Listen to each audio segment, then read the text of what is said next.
Halo Property People, gimana nih kabarnya? Semoga Property People dan keluarga pada sehat-sehat ya di rumah. Nama gue Aditya Mulya, gue adalah seorang penulis. Selain penulis, gue juga sering membuat konten seputar properti di YouTube channel. Dalam kesempatan ini, gue membawakan program berjudul Brosis, Browsing Rumah Online seputar inspirasi. Nah, Brosis itu apa sih? Jadi gini gue jelasin. Sebuah rumah itu seyogianya sebisa mungkin memenuhi 5 kebutuhan hidup kita. Kebutuhan hidup pertama adalah kebutuhan berkeluarga. Ini cukup gampang. Semua rumah bisa memenuhi kebutuhan ini untuk kita. Kebutuhan hidup kedua adalah kebutuhan sosial kita. Nah, jadi kalau kita lagi nyari rumah, sebaiknya kita cari itu, kita lihat rumah yang mau kita beli ini seberapa jauh dari pasar, seberapa jauh dari rumah sakit, seberapa jauh dari mall gitu ya. Karena mau nggak mau, semua itu memang penting untuk kebutuhan sosial kita. Nah, kebutuhan hidup ketiga adalah kebutuhan pendidikan anak. Nah, ini yang sering kita abai ketika kita beli rumah. Kenapa? Karena waktu kita beli rumah, anak-anak kita masih bayi gitu ya, belum kepikiran gitu. Jadi kalau misalnya Property People lagi lihat listing, coba deh dicek seberapa jauh dari SD yang terdekat, seberapa jauh dari SMP terdekat gitu ya, SMA terdekat gitu. Lebih jauh lagi pertanyaannya, jika beli rumah di sini masuk zona SMA unggulan apa enggak gitu. Karena mau nggak mau itu lumayan penting. Keempat adalah kebutuhan ekonomi kita. Jadi kalau kita beli rumah di situ, itu ngebantu kita ngehemat atau malah keluar duit lebih banyak. Contohnya kita beli rumah di situ tapi ternyata kita harus pakai jalan tol. Jadi kita harus beli mobil, beli bensin, bayar tol gitu ya. Nah itu komponen cost-nya aja itu bisa 3, 4, sampai 5 juta sebulan gitu. Nah terakhir adalah kebutuhan kerja kita. Jadi ini dekat kantor nggak atau jauh dari kantor. Kalau kita beruntung, kita bisa dapat rumah yang memenuhi 5 kebutuhan ini. Tapi seringnya kenyataannya kita bisa nemuin yang memenuhi 3-4 dan kita harus berkompromi untuk 1 dan 2 kebutuhan yang lain. Gitu. Jadi itulah kenapa kita membuat program Brosis ini. Gua ingin memberikan tips kepada Property People kalau misalnya kita lagi lihat-lihat listing itu apa sih yang harus kita cari. Gitu. Yuk langsung aja kita mulai. Oke Property People, kita langsung aja ya bahas listing pertama ya. Namanya Landmark Residence. Oke, wah, Landmark Residence ini adalah sebuah apartemen dengan konsep one stop healthy living di Bandung, Cicendo. Gue tuh ya punya kebiasaan. Kalau misalkan lagi lihat-lihat listing gini, gue suka kepoin developernya gitu. Ya itu udah kebiasaan aja sih. Jadi Istana Group nih ya. Coba kita lihat. Istana Group ini proyeknya udah banyak dan hal-hal seperti ini tuh memberikan kenyamanan kepada gue ketika gue browsing-browsing. Karena kalau gue ngeliat kayak gini, proyeknya udah banyak, dia berdirinya udah dari tahun 88 gitu ya. Ini pengembang yang nggak main-main nih gitu. Ini pengembang yang udah mature gitu ya. Nah ini setidaknya memberikan gue kenyamanan ketika gue browsing lebih lanjut. Oke, kembali ke Landmark Residence-nya. Oke, hal kedua yang gue cek itu biasanya adalah lokasinya. Jadi ini gue ke Google Maps, ini Landmark Residence Bandung.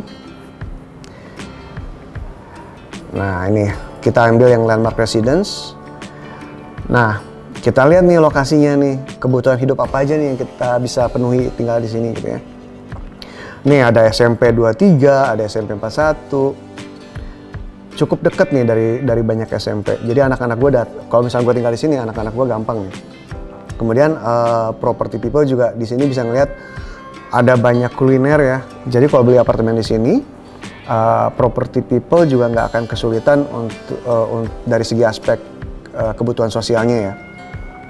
Ada Pascal Food Market, ada bahkan ini ada Rumah Sakit Kebonjati. Ini benar-benar definisi tengah kota sih apartemen ini nih. Dari situ baru kita ngelihat desain. Nah, kenapa sih gue selalu ngeliat lokasi dulu baru ngeliat desain? Karena gini, kalau misalkan rumahnya bagus, tapi anak gue harus bangun jam 4 pagi untuk pergi ke SMP gitu ya, itu agak berat gitu, ya nggak? Nah, jadi gue kecenderungannya adalah gue ngeliat lokasinya dulu, baru ngeliat rumahnya tuh keren apa enggak. Gitu. Nah, sekarang kita ngeliat desain. Nah, nih desainnya kita ke bawah. Ini listingnya cukup detail sih, dia cukup mikirin nih. Jadi dia ngejual banyak produk, studio, kemudian ada 1 bedroom, dan kemudian ada 2 bedroom. Yuk kita lihat satu-satu ya. Nih studio seperti ini. Oh ini apa? Ini interiornya nih, masuk langsung kita dapat balkon dan kamar tidurnya dapat cahaya, semuanya dapat cahaya, bagus. Nah itu semua kamar dapat cahaya, itu penting banget asli. Jangan sampai kita beli rumah yang kamarnya itu ada 4 sisi dan gak ada jendelanya. Itu hindari itu. Dan ini bagus banget, terang banget. Oke, 1 bedroom. Kita lihat. Tuh ya kan, kamarnya dapat cahaya. Ini semuanya dapat cahaya sih. Living roomnya dapat cahaya. Bagus nih. Oke. Kemudian yang 2 bedroom nih. Kayak gini. Oke, kamarnya dapat cahaya, bagus banget. Ini luasnya 2 bedroom 63 meter persegi ya. Dan itu cukup sih untuk keluarga 4 orang. Seperti ini. Ini oke nih. Nah, semuanya dapat cahaya, kamarnya dapat cahaya, ruangnya dapat cahaya. Bukaan itu penting ya guys ya, kalau misalnya kita lagi ngeliat interior, karena dengan adanya bukaan itu 2 hal terpenuhi, yaitu aliran udara dan cahaya, seperti yang gue udah bilang beberapa kali barusan. Nih, ini bagus banget. Oke. Nah, ini kita lihat interiornya masuk di sini. Oke. Kemudian ke kanan kamar mandi, itu kita langsung dapat airflow. Jadi pintunya dibuka, itu udara masuk, cahaya masuk, keluar di balkon juga, itu udara dan cahaya juga. Kiri kanan ada kamar tidur, masing-masing dapat jendela, jadi dapat cahaya dan masing-masing dapat airflow juga. Jadi kalau pintu kamar tidurnya dibuka, tuh teman-teman bisa liatin kalau ngeliatin kursor mouse gua nih, property people bisa lihat kayak gini nih, aliran udaranya set langsung gini. Kebayang ya maksudnya ya? Itu penting. Oke, ini 2 bedroom, 1M, 63 meter persegi. Kita lihat yang 3 bedroom, 1,6M. Ini 93 meter persegi. Wah, ini luas sih. Hitungannya udah luas. Oke, kamar tidur dapat cahaya, udah standar ya. Ini sama seperti yang lain. Oke, bagus nih. Nah ini dia, ini desain interiornya. Masuk dari pintu, itu kiri ada kamar asisten, kanan langsung dapur dan ruang makan. Airflow lu udah bisa ngebayangin dari gerakan mouse gua nih, lihat. Set. Kebayang ya property people ya. Kemudian kamar tidurnya banyak. Dan ini kamar tidur utamanya juga sangat-sangat mewah ya. Ada kamar mandi dalam, walk-in closet.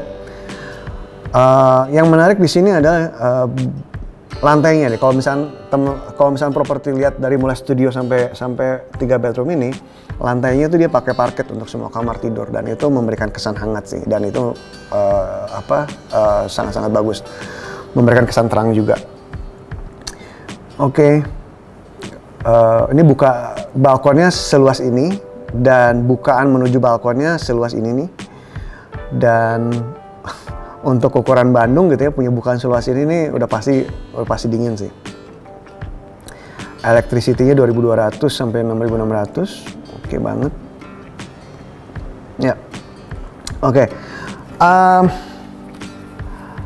Wow, ada 4 bedroom bahkan. Oke, kita lihat dulu 4 bedroom seperti apa. Lebih luas lagi nih. Oke. Basically kalau misalkan property people lihat, ini luas bangunnya 130. Ini pada dasarnya 2 unit dijadiin 1 ya. Ini luas sekali. Ini 5 kamar tidur by the way, 4 kamar tidur, 4 plus 1 ya maksudnya. Dan toiletnya ada 1, 2, 3. Nah, ini keren banget. Balkonnya aja ada 2 guys. Ini keren banget sih. Oke, nah hal berikutnya yang biasanya gue lihat adalah fasum-fasosnya. Dan itu biasanya dia ada di bawah nih. Kalau di listing di sini. Ada kolam renang. Kolam renangnya juga impresif sih, ini bagus. Kemudian ada gymnya. Nah ini yang gue suka ya. Gymnya nggak kaleng-kaleng nih guys. Gymnya oke banget nih. Dan kemudian ada sky garden untuk common area ya, common room maksudnya, community ya. Dan ada convention center. Nah, this is really good. Convention center ini bagus. Ada perpustakaan, koridornya bagus. Ini contohnya seperti ini koridornya. Kemudian ada lapangan basket, terbilang lengkap sini. Notice betapa si Istana Group ini ada lahan dibikinnya lapangan basket, bukan lapangan tenis. Jadi dia emang ngejar anak muda nih, yang kita ini. Kemudian ada taman hijau, ya oke. Dan ada area bermain, penting banget buat keluarga muda seperti kita gitu ya. Property people juga pasti anaknya masih balita gitu kan.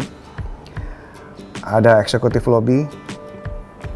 Lumayan lengkap sih ini. Pertanyaan terakhir yang biasa gue tanyakan kepada diri gue sendiri ketika gue ngeliat listing, ya udah setelah tadi gue nge-browsing, ambil aja kesimpulan kebutuhan hidup apa aja nih yang bisa terpenuhi dengan listing ini gitu. Kebutuhan hidup pendidikan anak gue bisa, kebutuhan hidup sosial gue bisa banget. Ini di tengah kota, kuliner di mana-mana gitu kan. Kalau misalkan property people kerja di Bandung, ini bagus banget buat property people. Kalau misalkan property people itu kerja di Jakarta dan anak istrinya di Bandung gitu, ini juga bisa banget. Jadi banyak teman-teman gue yang kayak gitu, kerja di Jakarta, weekend kita pulang. Dan itu malah bagus gitu kan, gaji Jakarta tapi biaya hidup Bandung. Oke, property people, sekarang kita lanjut ke listing kedua ya. Nah, listing kedua ini adalah rumah second.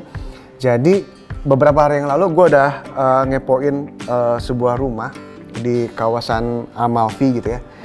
Ntar gue cari dulu ya yang mana. Amalfi. Ini rumah second di cluster Amalfi Village di Gading Serpong.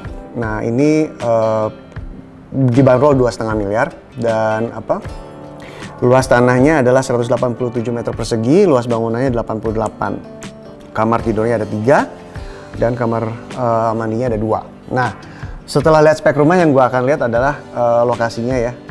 Lokasinya lu bisa lihat di 2 hal. Pertama lu lihat peta di sini. Di listingnya. Tuh lihat dekat stasiun Rawabuntu sama Serpong. Atau pilihan lain lu bisa ngeliat di Google Maps sendiri. Amalfi,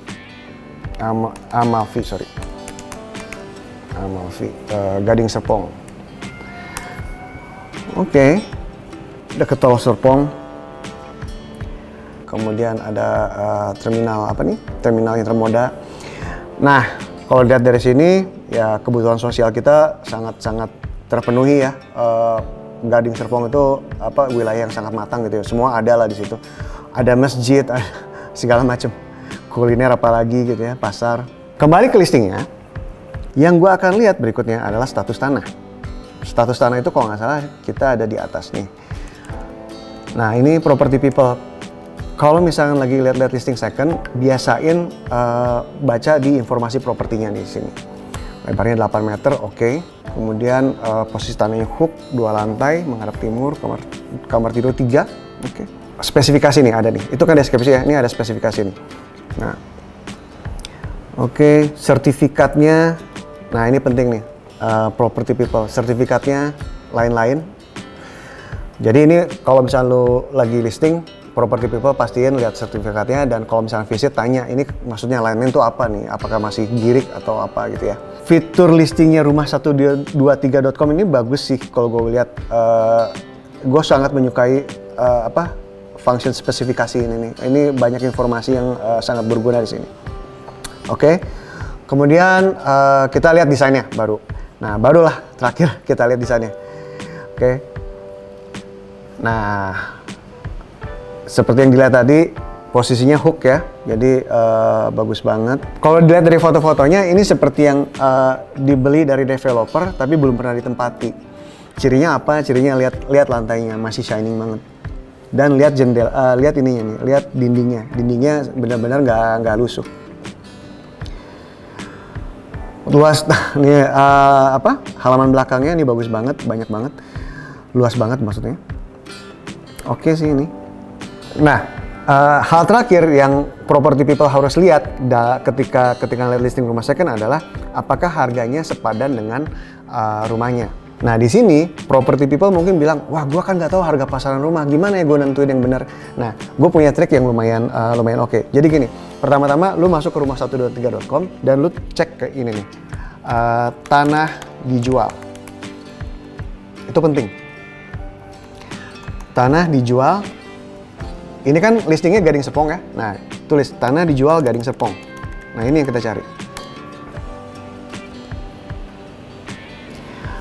Tanahnya ya, tanah aja.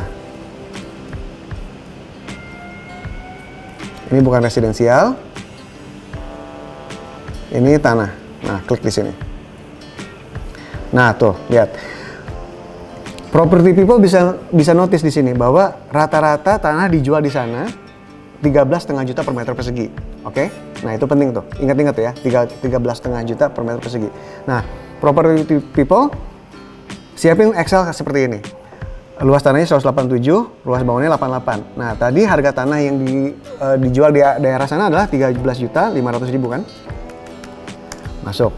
Kemudian harga material bangunannya berapa? Nah, di sini kebetulan gue tahu bahwa memang harga pasaran kalau misalnya kita mau bangun rumah 2 tingkat, itu kita masih bisa melakukannya dengan 5 juta per meter persegi. Nah, harga jualnya tadi berapa? 2,5 miliar. Nah, dari sini Property People bisa lihat bahwa harga jualnya 2,5 miliar. Tapi harga tanahnya aja di sana udah 2,5 miliar. Dan tambah bangunannya 400 jutaan. Jadi sebenarnya harga realistis rumah itu adalah 2,9, tapi dijual 2,5. Oke, Property People, jadi gitu ya trik-triknya. Apa-apa aja sih yang harus kita lihat ketika kita ngelihat listing rumah-rumah baru. Dan apa-apa aja yang kita harus lihat ketika kita ngelihat listing pasar second gitu ya, rumah second. Sekali lagi untuk yang rumah second yang harus diperhatikan adalah spesifikasi bangunannya, kemudian desainnya, lokasinya, sama ini sertifikatnya. Itu yang penting. Dan bagusnya di rumah123.com itu sudah ada informasi-informasinya gitu untuk penjual bisa masukkan dan untuk pembeli bisa lihat. Property People, terima kasih udah menyimak episode perdana ini. Semoga ulasan tadi bisa ngasih Property People inspirasi. Kalau ada rumah, apartemen, atau properti apapun yang pengen gue review, primary atau second, silakan tulis di kolom komentar YouTube atau Instagram Rumah123 ya. Jangan lupa subscribe, like, komen, dan share video ini sebanyak-banyaknya. Dari nyari sampai nempatin rumah yang baru, rumah123.com selalu ada buat kamu. Saya Aditya Mulya, sampai jumpa di episode berikutnya.